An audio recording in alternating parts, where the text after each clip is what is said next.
So think of the state of mind shown in Joseph's words here. I am Joseph, your brother, whom you sold into Egypt. But now, do not therefore be grieved or angry with yourselves because you sold me here, for God sent me before you to preserve life. How can each of us develop resiliency? How can we, in spite of hard things that happen, have a strength to make a difference for good in our daily lives, even when things go very wrong? What helps a person have compassion for others and be able to wisely forgive people when their words or actions have caused substantial harm? Each of us have had times in our lives when deeply disappointing events have happened, such as when people did or said things that evoked anger, sadness, or deep discouragement in our heart and mind.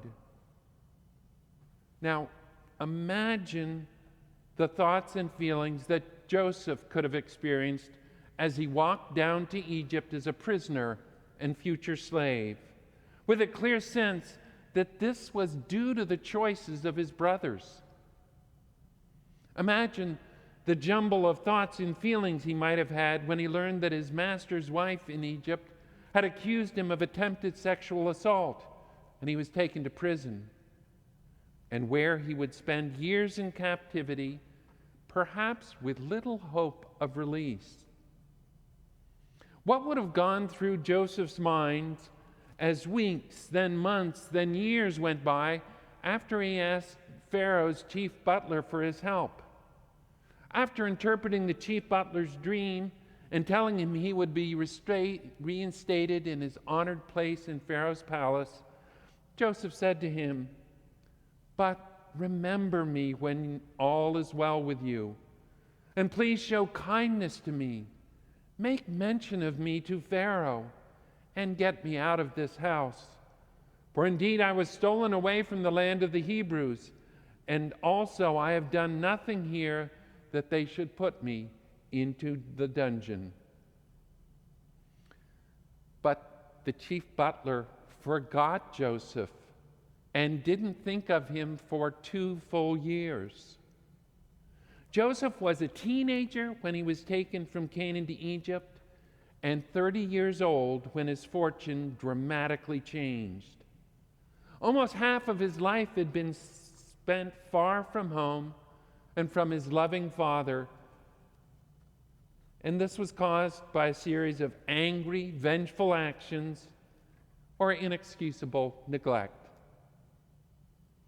One can picture someone experiencing this period of time in Joseph's life being a bitter, cynical person, burning with thoughts of revenge, or perhaps sinking into a deep depression.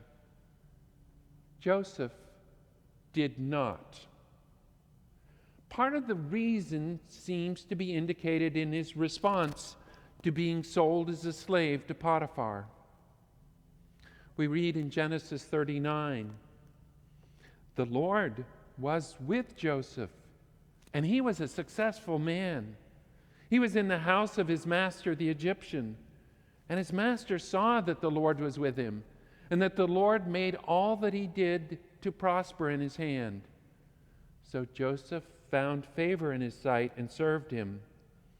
And Potiphar made him overseer of his house, and all that he had he put under Joseph's authority."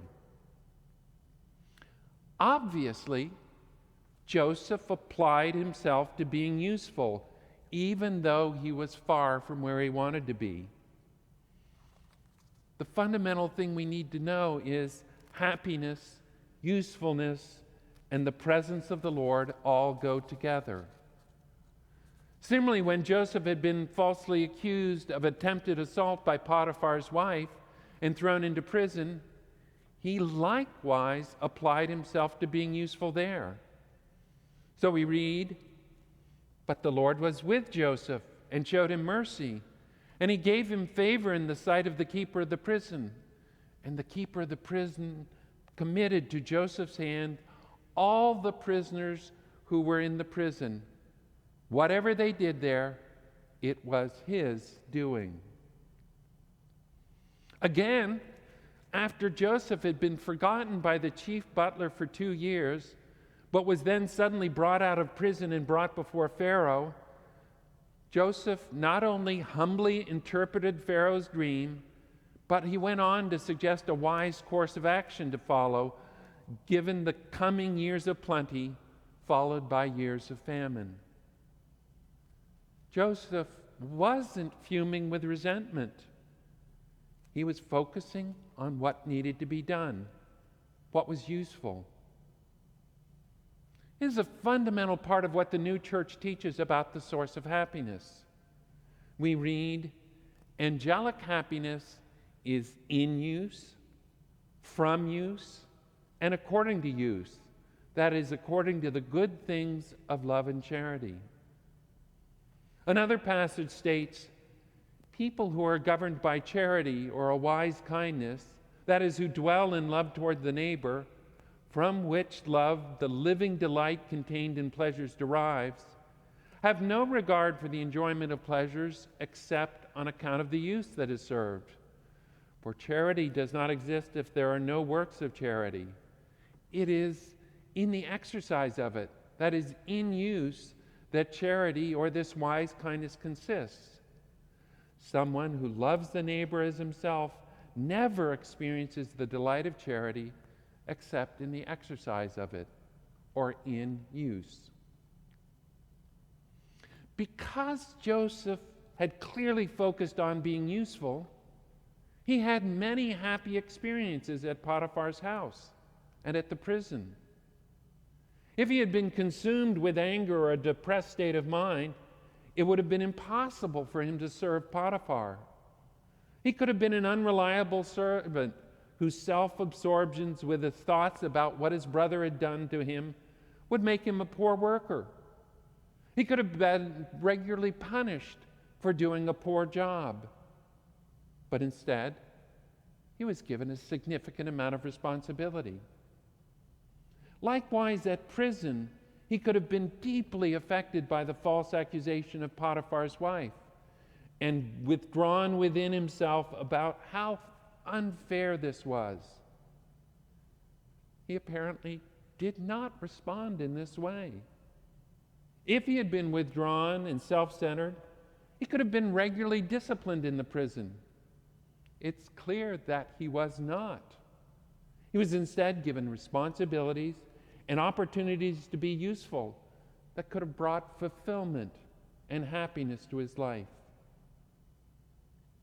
The second hugely important reason that Joseph had such amazing resiliency was his sense of the presence and care of the Lord.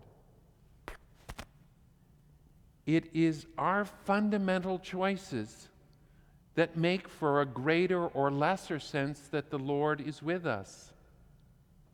Consider this fundamental teaching about the Lord's presence.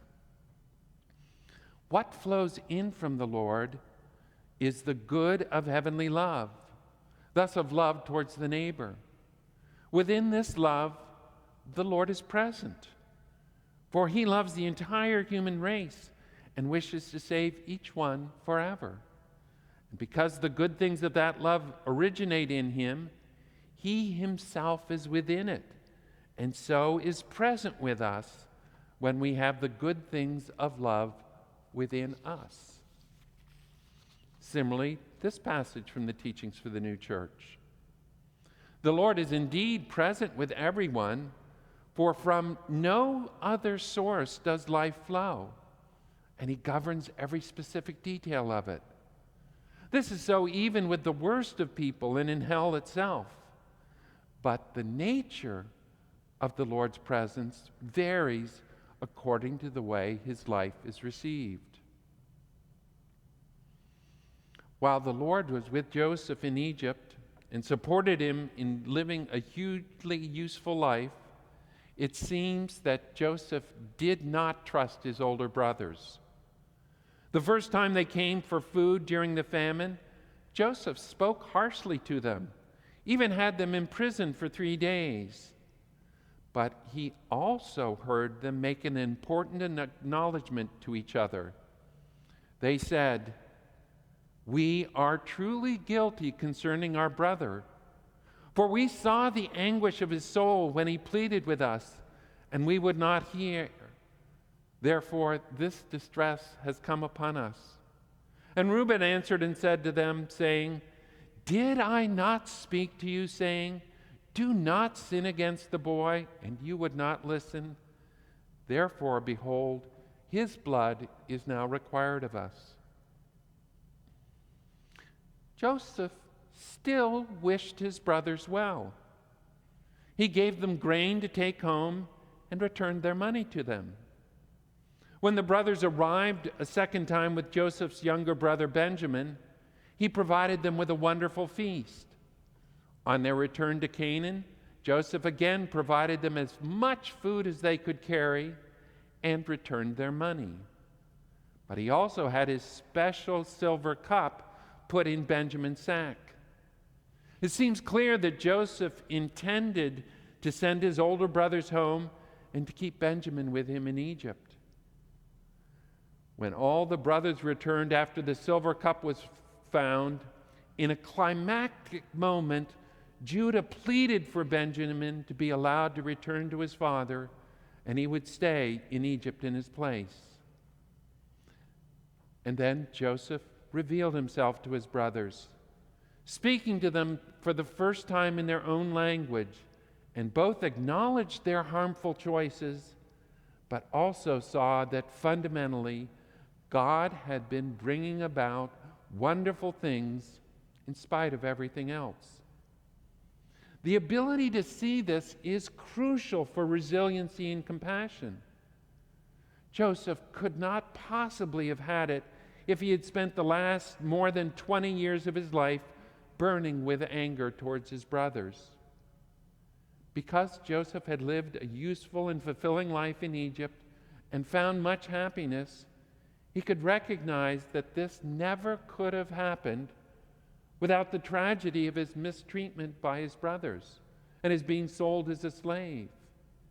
He recognized a divine blessing through the course of his time in Egypt. Some of us have experienced great harm in our lives, and all of us have had many things go badly because of the flawed choices of people around us. If we're to grow in resiliency and in wise compassion, we too have to ask the Lord to keep our hearts and minds focused on the useful things right before us, the things that come to us each day. As we do this, our lives will be blessed, and so will the lives of many people around us. And with these blessings, we can also ask to have a growing and wise compassion and forgiveness to those who have harmed us. This is what the Lord wants for us. May we do our part, opening the way that these gifts might come to us. Amen.